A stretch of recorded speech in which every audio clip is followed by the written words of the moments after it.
Olá, sejam bem-vindos a mais uma imersão aqui no The Deep Dive. Hoje, o material que temos em mãos é denso e provocador. Trechos selecionados de A Essência do Cristianismo, do filósofo alemão do século XIX, Ludwig Feuerbach. É uma obra que se propõe, nas próprias palavras do próprio autor, a decifrar o enigma da religião cristã. E a nossa missão aqui é desvendar o coração do argumento de Feuerbach, aquela ideia central, que pode soar até meio radical para muita gente, de que a teologia, o estudo sobre Deus, é na verdade antropologia, o estudo sobre o ser humano. Quer dizer, quando falamos sobre o divino, estaríamos, segundo ele, falando da nossa própria essência. E a gente vai explorar como Feuerbach analisa um ponto crucial disso. A tensão. Essa tensão constante entre a razão, o entendimento lógico, e a fé, o sentimento, o coração. O texto é profundo, é filosófico, mas a gente vai tentar extrair as ideias mais impactantes. E Feuerbach já começa com uma frase que, faz a gente parar para pensar. A religião é o sonho da mente humana. O que será que ele realmente quer dizer com isso? Não parece algo leve, né? Não, de jeito nenhum. Essa frase, ela meio que encapsula muito da tese dele, sabe? Feuerbach faz questão de dizer que a análise dele não vem de especulações abstratas. Ele chama de análise empírica ou histórico-filosófica. Ele insiste que as conclusões dele vêm da observação da natureza humana e principalmente da consciência religiosa como ela se manifesta. Como ele mesmo diz, Não gera o objeto a partir do pensamento, mas o pensamento a partir do objeto. A ideia é entender a religião olhando para as expressões concretas dela na vida humana, quase como um filósofo natural no domínio da mente, sabe? Focando naquilo que a gente pode perceber e compreender racionalmente sobre nós mesmos. Um filósofo natural da mente. Interessante essa colocação. Parece que ele está tentando trazer discussão sobre religião para um campo mais terreno, Mais palpável, focado na experiência humana. Certo, então. Vamos mergulhar nisso. A ideia fundamental seria que a religião, especialmente a cristã, funciona como um grande espelho da nossa própria natureza. Precisamente. Feuerbach é bem direto nesse ponto. Ele afirma que o ser divino nada mais é do que o ser do próprio homem. Abstraído dos limites do homem individual e objetificado. Ou seja, contemplado e adorado como um outro ser. Para ele, as qualidades que a gente atribui a Deus, onisciência, onipotência, amor infinito, são, na verdade, projeções idealizadas das nossas próprias capacidades mais elevadas. Razão, vontade e afeto. Ele conclui: todas as determinações do ser divino são, portanto, determinações do ser do homem. Entendi. Então, quando a gente pensa em Deus como, infinitamente sábio ou bom, estaríamos, na visão do Feuerbach, contemplando versões maximizadas da nossa própria inteligência e bondade. Mas aí entra aquela tensão que a gente falou no início, Como é que a razão e os sentimentos, que muitas vezes parecem opostos, atuam nesse processo de projeção? Porque Feuerbach parece dar um peso bem considerável à razão, ao entendimento, na construção inicial dessa imagem de Deus. Sim. Ele dedica uma parte importante da obra para analisar o que ele chama de Deus como um ser do entendimento. Ele argumenta que a religião frequentemente começa estabelecendo uma oposição fundamental. Deus é infinito, o homem é finito. Deus é perfeito, o homem é imperfeito. Só que para Feuerbach, essa oposição não é entre dois seres distintos, mas uma diferenciação do homem com sua própria natureza latente. É a nossa capacidade de entendimento, de pensar abstratamente, de conceber o universal, de separar o objeto da impressão puramente subjetiva. É isso que nos permite imaginar um ser perfeito, infinito, necessário. Deus, nesse sentido, seria a própria razão humana se contemplando, como absoluta e ilimitada. Entendi. É como se a razão, ao buscar sua própria confirmação, sua completude, projetasse a sua natureza como um ser supremo. Feuerbach chega a dizer que A razão acredita apenas em si mesma, na realidade absoluta de sua própria natureza, e que Deus é a soma de todas as realidades, ou seja, a soma de todas as afirmações do entendimento. Isso soa quase como a razão se autovalidando através da ideia de Deus? Exato. Nessa perspectiva, Deus é a causa primeira, a inteligência que ordena o cosmos, o ser que age com propósito. Uma concepção que, como Feuerbach nota, pode até se aproximar de um panteísmo intelectual, onde o entendimento se reconhece na ordem racional do universo. Ele descreve o entendimento como universal, panteísta, o amor do universo. É a razão se vendo refletida na estrutura lógica do mundo, né? Mas espera aí, isso cria um problema para a experiência religiosa, não cria? O próprio Feuerbach aponta para isso. Esse Deus puramente intelectual, esse ser do entendimento, ele parece um conceito frio, abstrato, distante demais da necessidade humana de conexão emocional. Ele menciona que essa concepção nos deixa frios e vazios, porque sentimos a distância, o abismo, entre nós e este ser. Definitivamente não parece o Deus a quem as pessoas rezam em momentos de angústia, né? Precisamente. E é aqui que a tensão entre razão e sentimento se torna central na análise de Feuerbach. Ele argumenta que o Deus puramente lógico do entendimento não consegue satisfazer a totalidade das necessidades religiosas humanas, que envolvem profundamente o afeto, a emoção. Ele afirma categoricamente: um Deus, portanto, que expressa apenas a natureza do entendimento, não satisfaz a religião. Não é o Deus da religião. O entendimento pode ser universal ou abstrato, mas a religião, particularmente a cristã, é intensamente pessoal, subjetiva, ou como ele diz, antropoteística, centrada no humano. Então é nesse ponto que o coração, o sentimento, entra em cena e assume um papel protagonista. Feuerbach parece sugerir que o sentimento projeta uma imagem diferente de Deus, uma imagem mais próxima, talvez, mais humana, um Deus que sofre, que ama, que sente compaixão. Como ele desenvolve isso? Ele se aprofunda nisso ao analisar o que chama de mistério do Deus sofredor. Para Feuerbach, a figura de Cristo, especialmente na paixão, representa a soma de toda a miséria humana elevada à divindade. Enquanto algumas filosofias antigas valorizavam a impassibilidade, o cristianismo, segundo ele, consagrou a passividade, o sofrimento como divino. Cristo seria a passio pura, o sofrimento em sua forma mais pura, o éter supremo do coração, o ser supremo do coração, e o que toca mais fundo o coração humano do que a imagem do sofrimento, especialmente o sofrimento inocente, o sacrifício por amor. Isso é radical. Então, a paixão de Cristo para Feuerbach não seria um evento histórico com significado transcendente, mas sim a objetificação da natureza do sentimento humano, a expressão máxima da nossa capacidade de sentir, de sofrer, de amar, projetada numa figura divina. Essa interpretação dele, ele afirma que Deus sofre, significa, na verdade, nada mais do que Deus é um coração. O coração é a fonte, o centro de todo o sofrimento. Um ser sem sofrimento é um ser sem coração. Portanto, o mistério do Deus sofredor é o mistério do sentimento, da sensibilidade. Um Deus que sofre é fundamentalmente um Deus que sente.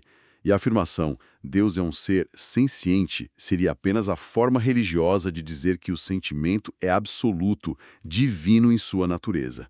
O sentimento humano, quando projetado, vira um atributo divino essencial. E isso parece conectar diretamente com a importância do amor no cristianismo, certo? O amor como essa força que consegue mediar a tensão entre a perfeição exigida pela lei, que a gente poderia associar mais ao entendimento frio, né? E a realidade da imperfeição humana que o coração reconhece e acolhe. Correto. O entendimento operando pela lógica estrita da lei tende a condenar o pecador, o imperfeito. O coração, por outro lado, ele é capaz de compaixão, de perdão. Ele acomoda-se, é considerado leniente, clemente. A lei pode afirmar o homem como uma ideia abstrata, mas é o amor que o afirma na sua existência concreta, falível.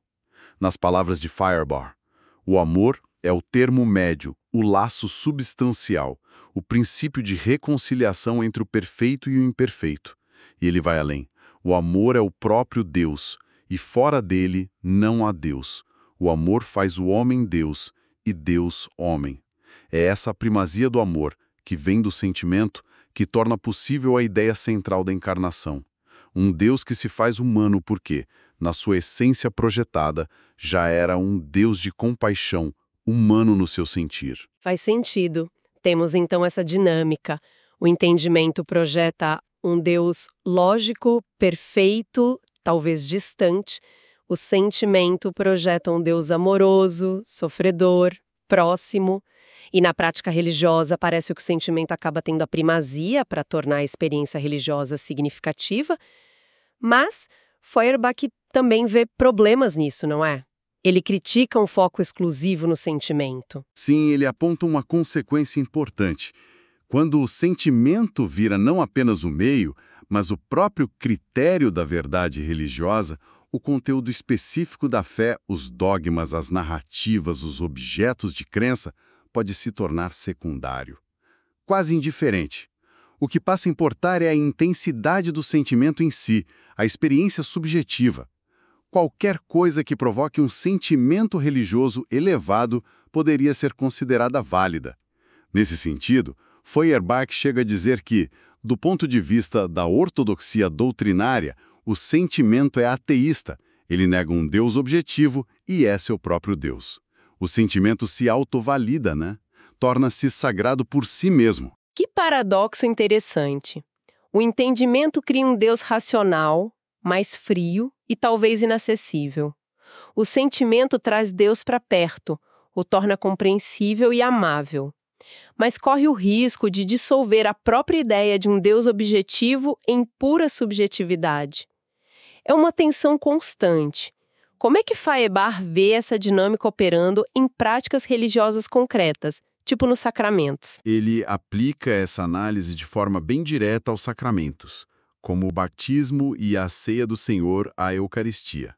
No batismo, a água comum é vista como um veículo do Espírito Santo, capaz de purificar do pecado original. Feuerbach destaca a contradição implícita. Por um lado, a água é escolhida por suas qualidades naturais de limpeza, de pureza. Por outro, o efeito dela é considerado sobrenatural, não derivado da água em si, mas de um poder divino externo. Ele argumenta que o valor real está nas propriedades naturais da água e nos seus efeitos físicos e simbólicos, morais. A religião, ao atribuir um poder sobrenatural que vem de fora, estaria, na visão dele, alienando nossa própria natureza de nós mesmos. Ou seja, tirando o valor do natural para colocar no sobrenatural imaginado. E a mesma lógica se aplicaria à ceia do Senhor, com o pão e o vinho se tornando o corpo e sangue de Cristo. Exatamente a mesma linha de raciocínio. Feuerbach vê aí a fé como o poder da imaginação que torna o real irreal e o irreal real. O pão e o vinho são substâncias naturais, com propriedades nutritivas, simbólicas conhecidas. Na imaginação religiosa, que é alimentada pelo sentimento e pela fé, eles se transubstanciam, viram divinos. Ele ressalta que a eficácia percebida do sacramento depende inteiramente do estado mental, da fé da pessoa que participa. Aquele que nada traz, nada leva embora, ele cita. A diferença crucial entre o pão comum e o pão consagrado não estaria na substância, mas na significação que a fé atribui. A fé projeta a divindade sobre os elementos, mas para Feuerbach a verdade objetiva continua sendo a dos elementos naturais. Ele interpreta isso como uma subordinação do humano ao suposto divino, do subjetivo ao suposto objetivo, da verdade à imaginação. E isso ele considera a raiz da superstição e da alienação religiosa. Então, essa tensão entre o entendimento que reconhece a natureza física da água, do pão, e o sentimento ou imaginação que lhes atribui significado e poder sobrenatural é é absolutamente central para a experiência religiosa, como Feuerbach descreve. Ele não está simplesmente descartando a religião, mas tentando desvendar o mecanismo interno dela, né, mostrando como ela opera a partir dessa dinâmica humana. Correto. Ele insiste que o trabalho dele é uma antítese direta da especulação. Ele busca gerar o pensamento a partir do objeto, da experiência humana concreta. Ele chega a afirmar que o ateísmo, pelo menos no sentido deste trabalho, é o segredo da própria religião. O que ele quer dizer com isso é que, ao desvendar o mecanismo da projeção, ele revela que a religião, no seu núcleo mais profundo, acredita em nada mais do que na verdade e divindade da natureza humana. Ao reduzir a teologia à antropologia, ele acredita estar, paradoxalmente, exaltando a antropologia em teologia, de forma parecida a como o cristianismo, ao rebaixar Deus ao homem em Cristo, acabou por fazer do homem idealizado um Deus. Ele parece ver um padrão histórico nisso, como se a religião fosse um processo lento de aprofundamento do conhecimento do homem sobre si mesmo. Cada nova religião ou reforma veria as interiores como formas de idolatria, sem talvez perceber que a mesma dinâmica fundamental, a projeção da essência humana, ainda está operando nela mesma. Mas essa projeção constante gera um problema sério, que ele chama de alienação. Sim, o conceito de alienação é absolutamente chave em Feuerbach. Ele argumenta de forma bem contundente.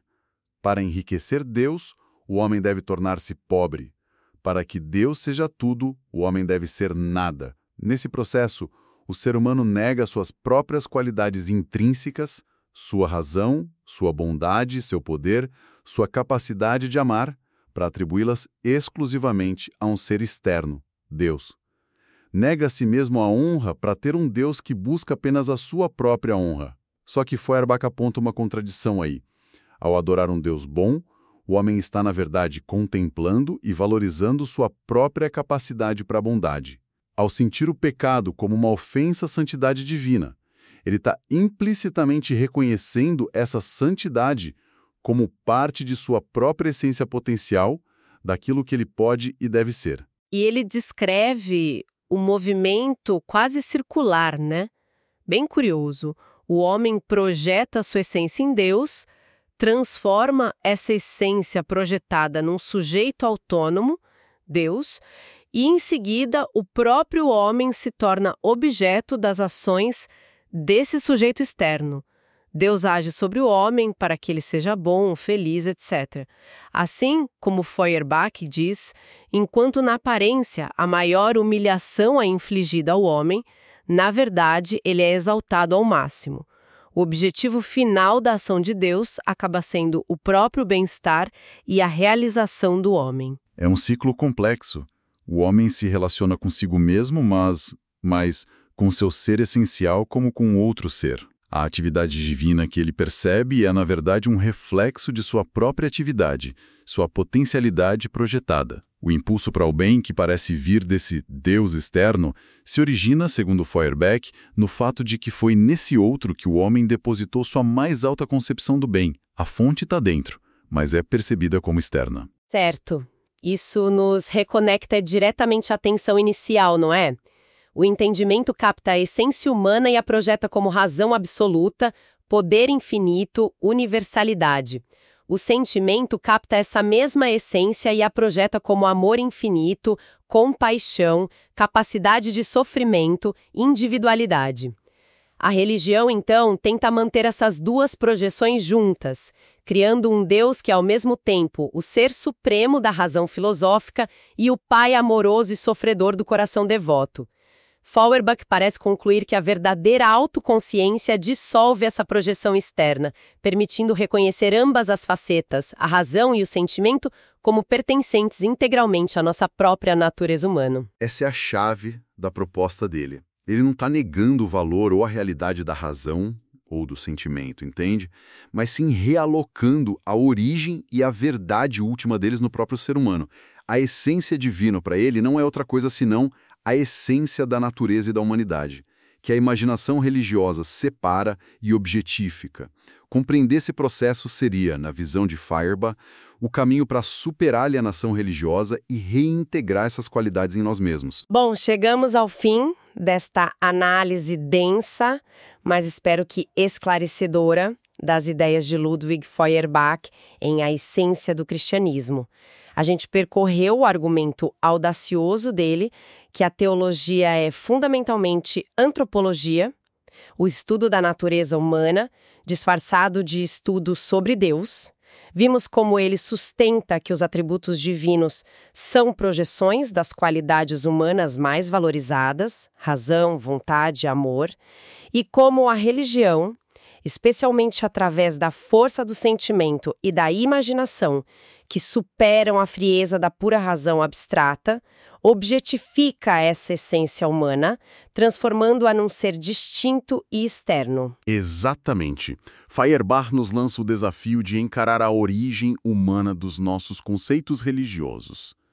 Ele argumenta que essa projeção, embora talvez uma etapa natural no desenvolvimento da consciência humana, resulta numa forma de alienação. O ser humano se esvazia, se empobrece para enriquecer a imagem que criou de Deus. Ao desvendar esse mecanismo, Feuerbach sugere que podemos reabsorver essa essência alienada, passando a valorizar diretamente a natureza humana, a antropologia como a verdadeira teologia. O objetivo dele não parece ser simplesmente destruir a religião, sabe? Mas sim revelar o seu segredo, que ela é, em última análise, sobre o próprio ser humano e suas potencialidades, buscando reconciliar as exigências, às vezes conflitantes, da razão e do sentimento dentro da própria experiência humana. E essa exploração toda nos deixa com uma questão para levar conosco e talvez ruminar um pouco. Feuerbach descreve a religião como esse processo intrincado onde o ser humano projeta sua própria essência em Deus e então se torna, de certa forma, objeto dessa mesma essência projetada, agora percebida como um sujeito externo, Deus. Se essa dinâmica de projeção e subsequente autoobjetificação é tão central para a experiência religiosa como ele a pinta, o que acontece ou o que poderia acontecer quando a humanidade ou um indivíduo se torna plenamente consciente desse mecanismo? Seria possível reivindicar essa essência projetada, a razão, o amor, a vontade diretamente como nossas, sem a necessidade desse desvio através de um ser percebido como outro? E o que isso implicaria para a nossa compreensão de nós mesmos, do nosso potencial e talvez até do próprio conceito do sagrado?